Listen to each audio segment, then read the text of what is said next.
You could have been saving 50% on your electricity and water bills had you lived in a sustainable city like this one. Today, we're in Sharjah Sustainable City. How do I know that? I'm Rana Tabbara, and you're watching Dubai Property Playbook.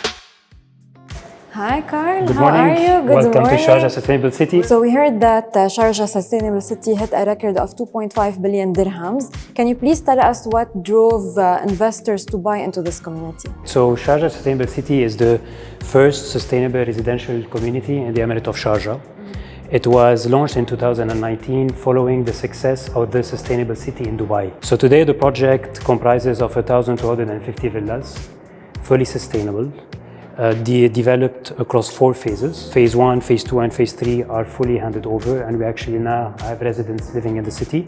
And we're in the process of handing over Phase 4. So on top of your conventional, let's say, real estate benefits, the project from the very beginning tackled social, environmental and economic sustainability. This was very important for us because we knew we had an edge over other developers, given the fact that we had experience in the field. We have enough experience from Dubai. We took that experience to Sharjah and delivered a product that met the expectations of customers. When people buy into the project, there's up to 50% savings on electricity bills, which is always a hook for customers. We have 0 service charges for the first 5 years. Fully equipped kitchens, because kitchens play an important role to enable the house to be sustainable and to deliver on the energy benchmarks that we have. Can you also please tell us about the amenities that are available in the community? We heard that you have biodomes, gyms, and even libraries inside. Correct. So when you buy into a mixed-use development, and in the case of Sharjah Sustainable City, you don't need to go outside of the boundaries of the city to live the quality life and the promise that we offer. And by that I mean that within the city itself, you have a school, you have a retail area, you have clinics, you have a lot of green spaces to encourage the residents to meet each other outside of the boundaries of their house. In the middle of the project, a green spine. This green spine hosts 5 biodomes. These are greenhouses. So we're now inside one of the most interesting places in Sharjah Sustainable City, the Biodome. As you can see, it's an indoor environment, very well controlled. We have around 8,500 plants. And the goal is to create around 10,000 kilograms of produce every year. And as you can see around you, you have different stations. Every station has an objective. Behind you, it's an agroponic, which is a soil-based planting vertical system. And every 2 weeks, we have the residents come by. They collect their fresh produce. We strongly believe in the food-to-table concept. Is eco-friendly enough to attract investors? So when you look at a master plan, obviously investors look at different criteria, and you have to tick all the boxes.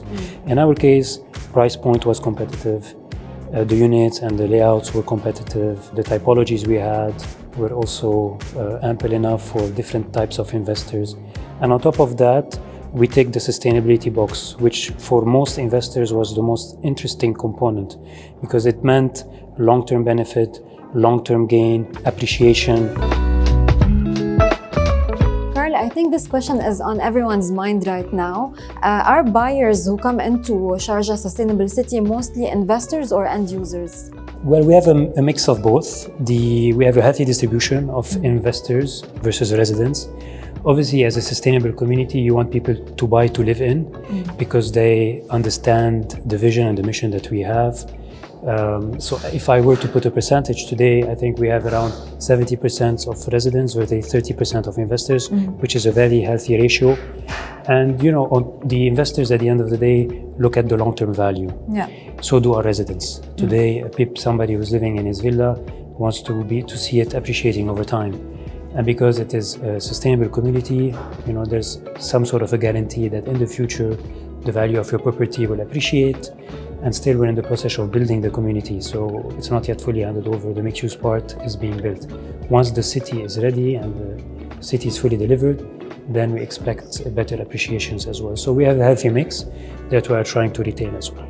And what are the nationalities that you're seeing come into this community? Interesting question. So, like this video, find more stories like this on the Nokta app. The project is in an area called Rahmaniya, which lends itself to locals. When we launched the project in 2019, the first year we had around 70% of locals. But our mission, especially in marketing, is to try to have a diverse mix, because this project really should appeal to all types of nationalities, and Sharjah has a diverse demographic. So over the years, we've managed to shift the needle to 30% locals versus 70% Arabs and Arab expats. Nice. So today we have a healthy mix.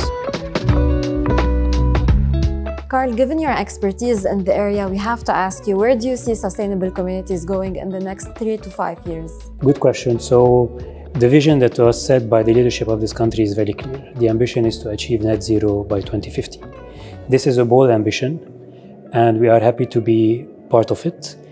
From the very beginning, our city was a working laboratory, whereby we were there to test, experience sustainable practices. When you build a sustainable development, there is no defined blueprint, right? You learn as you evolve, you learn as you build. And over the years, we've had the opportunity to welcome a lot of developers who were intrigued by our city, who were intrigued by our best practices. So we spend a lot of time educating residents.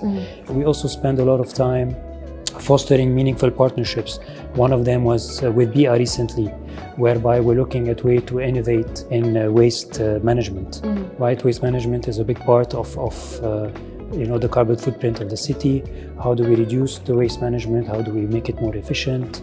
So all of these are evolving conversation. Every day is a learning for us, and we're happy to be spearleading this conversation in that space. Carl, since you mentioned the residents specifically, this is the year of community as we know it, which means that people should be involved in the community they're living in and in the practices, the sustainability practices integrated into it. Tell us please a little bit about how people within Sharjah Sustainable City are involved in sustainability beyond their houses. Correct. So this is an evolving program that we have. So now that we've handed over, so we have residents living in their villas, how do you get them involved? How do you get them engaged? So we have an aggressive program that we're rolling out for the city that talks about food, that talks about mobility, that talks about energy, that talks about water. When you look at sustainability and you break it down, you have different sub-verticals. So if I take an example, when it comes to food, we've done a series of food workshops whereby we got the residents for, let's say, a series of workshops for them to learn the best practices of cooking responsibly and cooking in a healthy way, healthy habits. So that's a program that's ongoing. For people who aren't living in this particular city or in a sustainable place, what upgrades can they do to kind of enhance or increase the value of their property and decrease or cut the costs of the bills? There's a host of different things that anybody can do, and small change can lead to a bigger long-term impact. It could be a piece of technology that you use, it could be a smart device that you install in your homes, it could be the solar panels that you're looking at installing on your roof. And I think the UAE is very well positioned in terms of the policies and making it easily accessible for people to live sustainably. Our projects, as I mentioned, is a blueprint. Yes, it might be ticking all the boxes, but you don't need all those boxes to start implementing some of the best practices in your house. So over the years, we've welcomed residents who do not live here, people who are interested in knowing more about what we're doing. So a big part of what we do and our commitment to Sharjah and beyond Sharjah is to educate people, to give them access to our world, to be able to understand why we do what we do every day. Thank you, Carl. We're wrapping our interview for today. I found it very insightful, and I'm sure our audience share the same thoughts. It was very nice being here today. Thank you, everyone. This was Dubai Property Playbook.